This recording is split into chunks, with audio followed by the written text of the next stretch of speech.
Welcome to Let Me Bend Your Ear podcast. My name is Frank. I'm the host of the show. This is a movie podcast where I discuss and review movies new and old. Excited to have a guest again. You saw him on our review of, what did we review? Sonic 2? What was it? Yeah. Sonic 2. So, my guest kids critic is back. Introduce yourself. My name's Ethan. Nice to meet you all. All right, so we're going to talk about the new movie. We actually just got back from the theater and watched it. It is called Paws of Fury, The Legend of Hank. It's got voice talent, Michael Cera in it, Ricky Gervais, Diamond Hinsu, who else? Mel Brooks, Michelle Yeoh, Gabriel Iglesias, big voice cast of very famous people in it. So I'll let Ethan start first, and then I'll kind of give some background on it because there's some interesting information on Paws of Fury. Do you want to tell them what the movie's about, Ethan? Well, the movie's about this dog who lived in a town where there weren't really nice dogs. So he went to this town where no dogs were allowed, only cats. And he wanted to learn how to be a samurai. Good start. All right. So Hank is a dog that's kind of bullied where he lives. He ends up going away because he wants to become a samurai.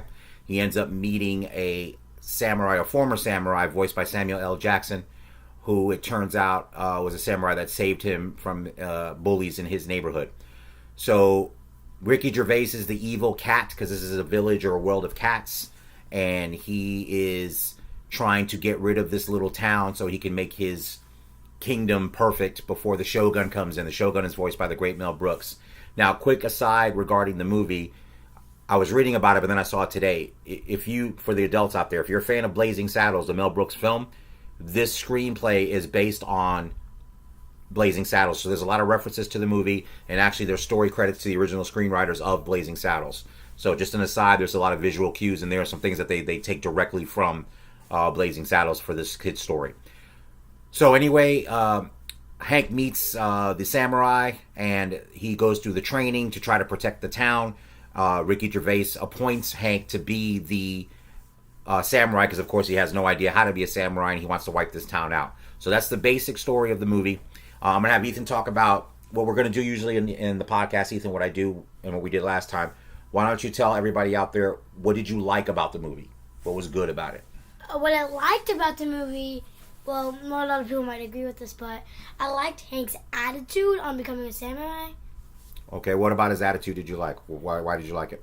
Well, one, he was kind of funny because it was like, so I liked it that he wouldn't give up, and he kept falling, but he still didn't give up.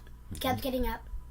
All right, what else did you like about the movie? Well, I also liked that that former samurai helped him against the bullies, and that Hank was supposed to be the samurai. So.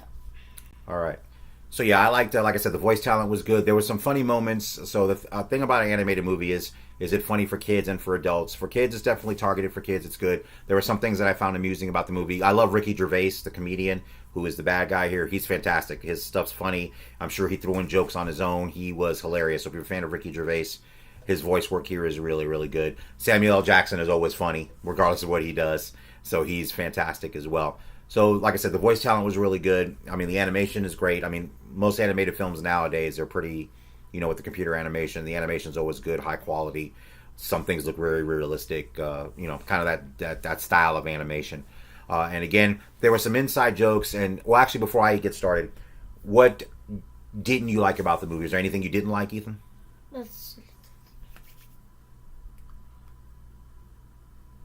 Okay, can I have it one more time? All right, we're going to go back to Ethan. All right, so there's one thing Ethan told me in the theater, actually, that he didn't love. So they make a couple of jokes referencing the fact that they're in a movie. So if you know Blazing Saddles has a couple of scenes where it kind of breaks the fourth wall, so it talks to the audience and kind of it tells the audience that it knows it's a movie. So in this film, what happened is there's a couple of references to the running time of Paws of Fury. So they kept saying, oh, it's an 85-minute movie. We got to get to the point, blah, blah, blah. So they referred to it a couple of times. And Ethan actually did not like that. And the way he explained it, which is actually a pretty good critique, is he said that it took him out of it being a movie, right? Isn't that right?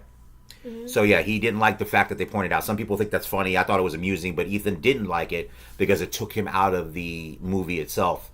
And then there's a scene that's actually from there's a couple scenes from Blazing Saddles, but the one where they come through the screen, there's a big sumo cat that's voiced by Demon Hinsu, and he comes out of the screen into a theater, and then I think Ethan thought that was funny, but that's one of the direct references to Blazing Saddles. So the story's pretty much the same. Somebody comes into town. Of course, in Blazing Saddles, it was Gene Wilder's character. Here it's Hank, and then he comes to defend the town, and he gets assistance from the former samurai. Go ahead. And remember from Simbo, another thing I didn't like is that it's like this black line and different like there's the castle and the village. They just jumped through it immediately. I didn't like that really. Yeah, unfortunately, this is going to disappoint me because I don't think Ethan's going to be a fan of Looney Tunes and that kind of anarchy type humor that they always use. So yeah, there's a scene in Paws of Fury where they're chasing the bad guy, and there's a split frame, and then they go from the scene where they're at to where they're going. So they come around the scene to go in there, which to me is funny. Ethan didn't find that amusing at all, so he wasn't a big fan of that either. He doesn't like. I think that's another point where it kind of took him out of the movie, right? Took you out a little bit. So obviously for him, like with anybody, if you watch a movie and something takes you out of being in the experience, and that's going to be a negative. So he found that as a negative as well. Did you think, and I always talk about this too, Ethan, did you think the movie was too long, too short, or was it just the right amount of time? I'd say it should have been a decent hour. What do you mean, shorter or longer? Never mind. Because you said it was over too quick, right? Yeah, I did. I think it should have been longer, because most movies I watch are longer than 80-something minutes. 85 minutes. 85 minutes. Well, yeah, you got to remember, too, though, you watch Marvel movies, which a lot of those are really long. And kids' movies are a lot shorter because you know why they're shorter, right? No. Because little kids watch it. They don't have that big attention span. They can't. Well, you do. You're not a little kid. But a 4-year-old or a 5-year-old is not going to be able to sit for 2 hours or 2.5 hours. One, they're going to probably have to go to the bathroom 3 times, and then they're going to be fidgety.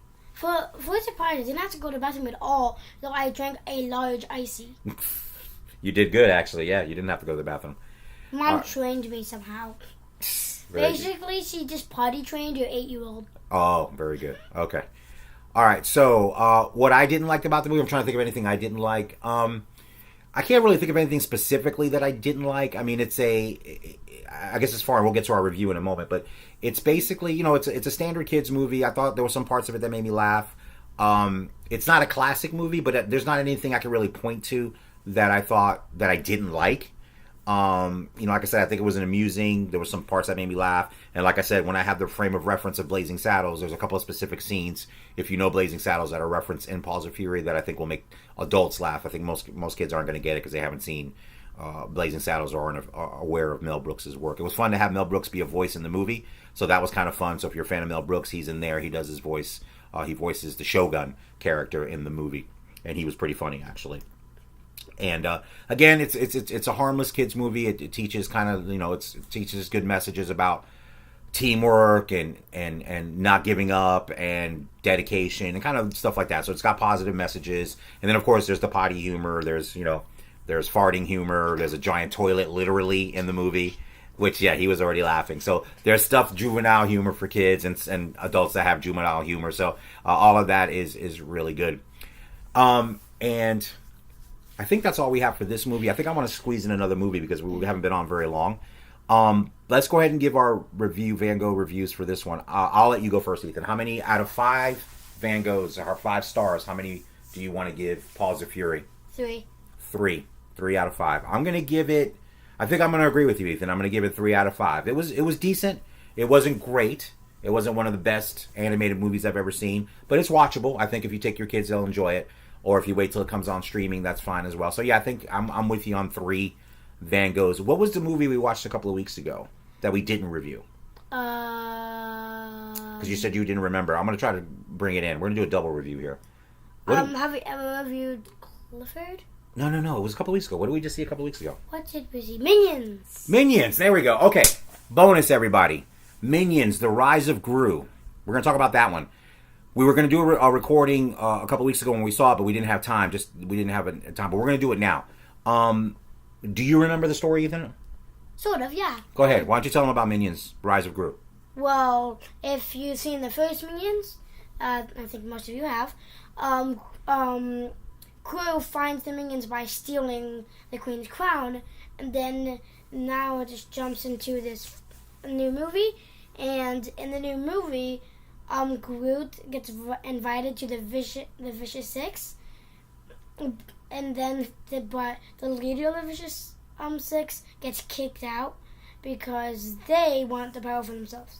Very good. No, I'll take it from there. That's a perfect description. So, if you saw the first Minions movie was set in the 1960s. And then this movie, the sequel, Rise of Gru, is set in the 1970s. So it's 10 years later. Gru is a little boy, because at the end of the first Minions, they see Gru right at the end of that movie. So in this movie, the Minions are living with Gru and Gru's mother, and Gru is, of course, trying to become a supervillain. That's his goal in life, like it is, as you find out in Despicable Me.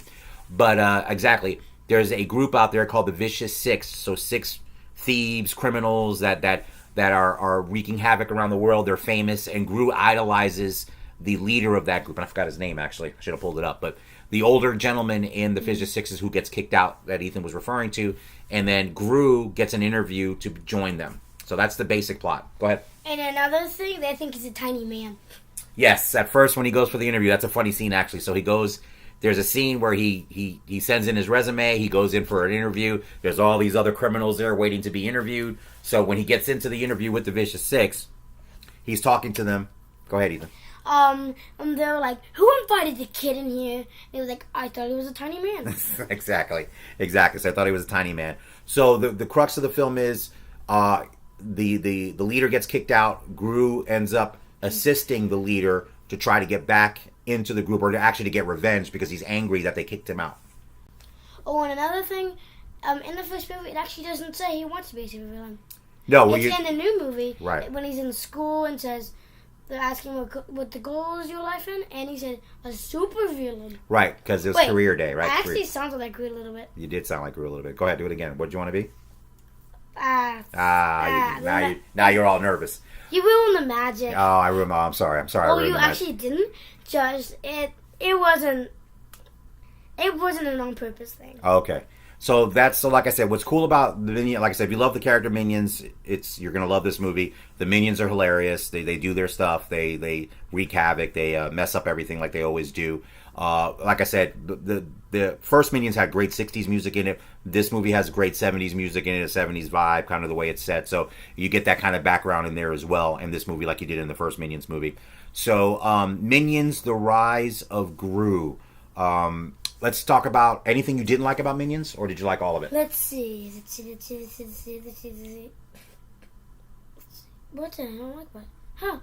Actually, there was nothing wrong with it. I liked the whole movie. You liked it a lot. All right. Yeah, it was funny. It was entertaining. I definitely liked it. I mean, like I said, you have to be a fan of the characters. If you are, then I think you'll like this one. It gives you more of the same. And if you appreciate those humor, the Despicable Me movies, the other Minions film, I think you'll like this a lot. All right, so this one, out of 5 stars, Ethan, Van Goghs, but we call them stars here for you. How many stars do you give Minions: The Rise of Gru? Pretty sure a lot of people will be surprised. I'll give it a 5. Whoa! So you gave it a perfect review. So that's one of your favorites then. It's a great movie then. Yep. I'm going to give Minions, I won't go all the way with 5. I'm going to give it 4. So solid 4 for me means I would watch it again. It's funny. I don't think it's a classic, but it's still very entertaining, very funny. So I'll give it 4. Ethan gives Minions: The Rise of Gru 5. So those are our double movies for today. We do a quick podcast. I appreciate Ethan coming on. Again, we reviewed Paws of Fury, which we just watched. We both gave that one 3 Van Goghs. And then Minions: The Rise of Gru, Ethan gave it 5 Van Goghs. I gave it 4. So again, you can watch this show on the YouTube channel. You can also watch it on Facebook and on Twitter. So you can find them under the Let Me Bend Your Ear podcast, and Twitter, you can find it. The handle is @BendYourEarPod, so follow the show there. You can email the show at bendyourearpodcast@gmail.com. And please follow the show on whatever podcasting app you listen to it. If you listen to the audio version, we're available pretty much anywhere you can get podcasts. And if you do like it, please rate and review. That's the best way we can get the show out there for more people to listen and to watch. So again, I want to thank Ethan for coming. As we do more movies in the summer, any movies I watch with him, he'll review them with me, so we can get the kids' critic perspective on there. Anything you want to add before we sign off? I guess. Maybe not. Maybe not? All right. Let me think for like 2 seconds. Well, no. This is live. We can't be Yeah. can't have silence. Silence Okay. is deadly. All right. All right. So again, like I said, Paws of Fury, 3 Van Goghs from both of us. Minions, Ethan gave it a 5. I gave it a 4. So I hope everybody has a fantastic weekend. Take care, and we will see you. Wait, what? Now I know what I want to say. Oh, okay, go ahead. Flaming Minions, banana! Banana. All right. Have a great weekend, everybody. Take care.